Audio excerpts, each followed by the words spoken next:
Hey, is your 2018 and 2019 Mustang GT doomed for failure? Stick around, we're gonna find out. Like a Hellcat. Hey, what's up guys? Welcome back to the channel. So today we have a few things to do and we also have a few things to talk about. So before we get started though, I'm gonna highlight something over here, show you something on the car. And again, definitely something that you should probably invest your money into if you're gonna daily drive any kind of car whatsoever. Sports car that is, muscle car, all of them. So the car is very filthy. This is the front, and yeah, without touching any of it, other than what I did earlier. So we go to a fresh spot.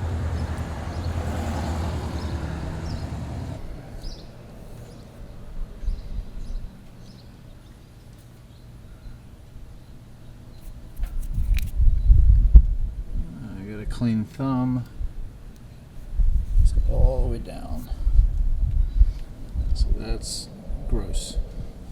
So a lot of that is going to be the dirt and sand and stuff like that from Florida when we were down there, but you know, it's not too bad considering almost 3,000 miles that we have driven on this car with the Z23 brake pads. You know, they're awesome. And, you know, for $100 for the whole car, you can put them on your Hellcat, you can put them on your Mustang, you can put them on your Camaro, any of it. Great company, great pads, great product. Awesome. Definitely go buy them now. Alright, so let's get started with the video. Also to note, this is just a supplementary video. It's going to be short, sweet, to the point, and we're going to talk about a few things. Cleaning up the Hellcat a little bit. Shop lights. Need shop lights. My messy garage. So now we got some light. So yeah, I cleaned up the whole car today because after that big road trip, it was just awful. And then we got to tackle this.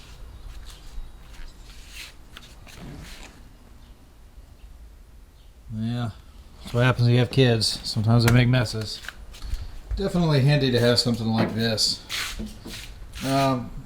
Pretty affordable. Husky, I think maybe Lowe's sells these. I'm not sure, but you can put stuff in there, and then all your towels. And keep it clean. Put all your detail stuff there, and I'm not a subject matter expert when it comes to detailing cars, but I know a thing or two about it, and I do all right. So most of you guys know that I had a 2018 Mustang before this 2016 Hellcat. And if you take a look at the wall behind me, you can definitely tell that I'm still a Ford guy, always was. My dad had a 94 Mustang V6 manual, and you know, when I was a kid, I used to put my hand on top of his and we'd shift gears together, and he, you know, basically kind of laid the roots as far as me being, you know, my interest into, you know, all things automotive. So I will always forever be a Mustang guy at heart, and just because I have a Hellcat now does not mean that I'm going to leave, you know, and stay away from the Mustang community. Been talking to the other half and about the new 2020 GT500, and maybe, I'm not going to say yes, but maybe it might be a possibility when it comes out, so stick around for that. Alright, so before I start cleaning up the inside of this thing, I'm going to give it a full detail. I pretty much do that every week, but you know, getting back on topic of the video. So I've got a list in my hand here, pretty much everybody that I can think of that is important, and everybody's important, but these are the guys, and I follow these guys and talk to them often. So transmission and engine problems in your 2018, and probably going to be the same issue with the 2019 Mustangs. And this is mostly affecting your manual transmission cars. Also to note, if you have a 10R80 Mustang automatic 10-speed, you're probably not going to have these transmission problems. Those transmissions, those 10 speeds are awesome, and they're doing a really good job of holding up. So in the 15 through 17 cars, you had steel shift works and transmission. So for whatever reason, the big redesign for the 18 Mustang, which is completely different cars than the 15s to 17s. It really is. They've changed so much on the car, and one of those things is they are using aluminum inside of the transmission for your shift forks, and people are having issues. A lot of people are having issues. So when I had my 18 Mustang not long ago, I dove right into modding that car out. So you guys, if you followed me, you've seen my videos. If not, go check all of them out before this Hellcat that I've got now. And there's a slew of videos, tons of them. So I went through a couple different shifters in that car, and I tuned it pretty quickly, and long tube headers and all that stuff. It was tuned by Lund, and I had zero issues out of that car. And I used to slam gears just like everybody else. I had no problem. So I don't know if me upgrading the short shifter in that car helped. I don't know. But what I can tell you is other channels, LS Eater, okay, he's having some issues with his, lots of issues with his car. He's got a stick shift car. I do believe that, I think that he actually has a short shifter in his car though. Could be wrong, but anyway. Sinister Productions. Yep. So he's having some issues now too. He's having some like engine tick issues going on, and all these channels that I mentioned, definitely go follow them. They're good guys, and they're doing awesome things with their Mustangs. So, but yeah, he's having to fight with Ford right now. It's funny when you take your car to the dealership and to diagnose, and then it just stops doing what it was doing. So it's definitely handy to keep a camera or take cell phone video or anything like that. As soon as that problem starts, start recording, because there's some proof. Because Lord knows, every time you take it to a dealership, it's gonna quit. That Orange GT. All right, he's an awesome channel. Go follow him. He is having some issues with his transmission as well. So he's doing a lot of cool stuff with his Mustang. Go check him out. He's sponsored by like American Muscle. And I'm going to see a bunch of these guys later on when we go to Mustang Week. Yes, I'm going. I will be there, even though I don't have a Mustang anymore. And finally, we have Rated R Cars. So Rated R Cars. Brother, bless your dear heart, man.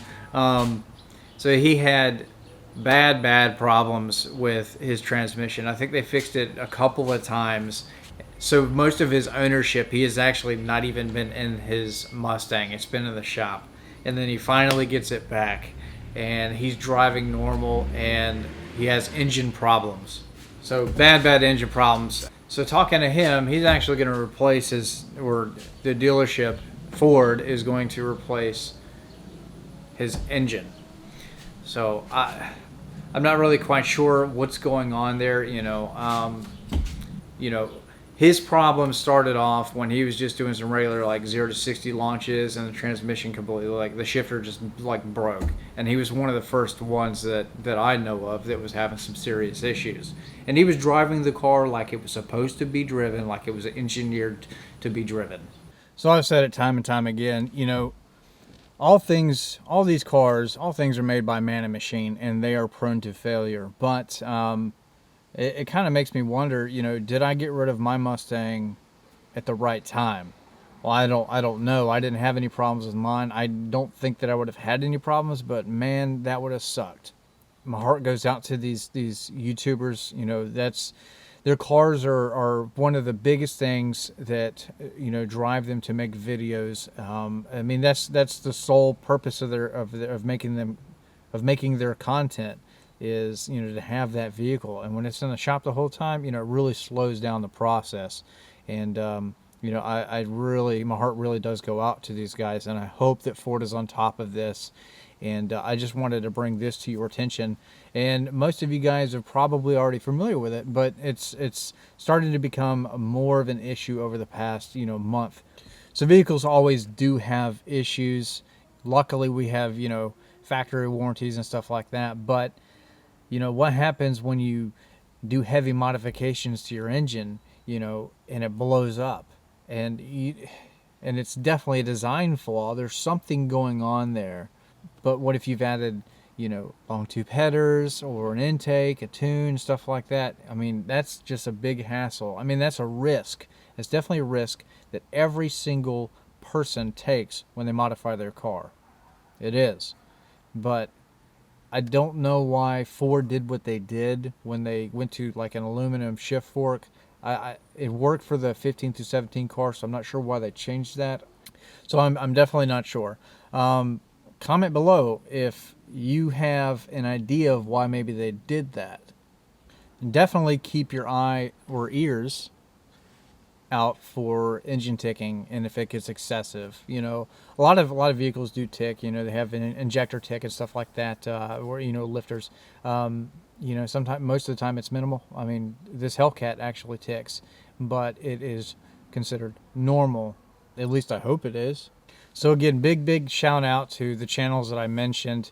I really hope that Ford stays on top of it and is able to help you guys. And my heart does go out to you. So if you think that you're having transmission and engine problems in your 2018 Mustang, definitely go to the dealership as soon as you think that you have an issue. All right, so all said and done, should you buy the 2018 Mustang with all the issues that are going on? I think still yes. I think it's a great value. Or 2019, same deal. I think it's a great car for the money, and things do break, so it's just something that you can go buy a Ford Focus or something like that, and you're still going to have some problems here and there potentially, but hopefully Ford is on top of all this stuff and they can get it figured out what's going on, and maybe there'll be some TSPs, some recalls, or whatever. I doubt it, but sometimes these things happen. When the Focus RS was around, and I used to own one of those too, didn't have any problems with that, and owned it for about 8,000 miles, I believe. And but there were some serious issues with the engine in those cars. Ford did put out some TSPs on that, and you could take your vehicle in to get it serviced, and it did take a little while, but you could get it done. But all said and done, once everything is complete, the car was good to go. But I never had any issues. I've never had a vehicle with any serious issues like some of these other guys are having. But again, my heart goes out, and just something that I wanted to bring to your attention. You guys pay a lot of money for your cars, and especially if you're making videos with them. This is what we do. We're car guys. Doesn't matter if you're like Mopar, Ford, Chevy, whatever. At the end of the day, we're all car guys. So definitely something to think about. And if something like this has happened to you, maybe not with the 2018, 2019 Mustang, but any car in general, maybe comment below like what your thoughts are on it, and maybe what did your dealership or manufacturer do for you? Did you have any major problems? Were they on top of it? Just tell us your story. Other than that, I hope you made it through the video. I definitely want to thank you for sticking around and watching through it, and encourage you to subscribe and hit the like button, turn your notifications on. But definitely come back for the next video. Hit the notification bell. So I upload like once a week generally, and then videos like this, I put out as little supplementary videos. They're short and sweet, and kind of just keeps you going throughout the week. So I know this is uneventful, and it's meant to be, really. This is just like a filler video. So, but again, thanks for watching, and I'll see you next time.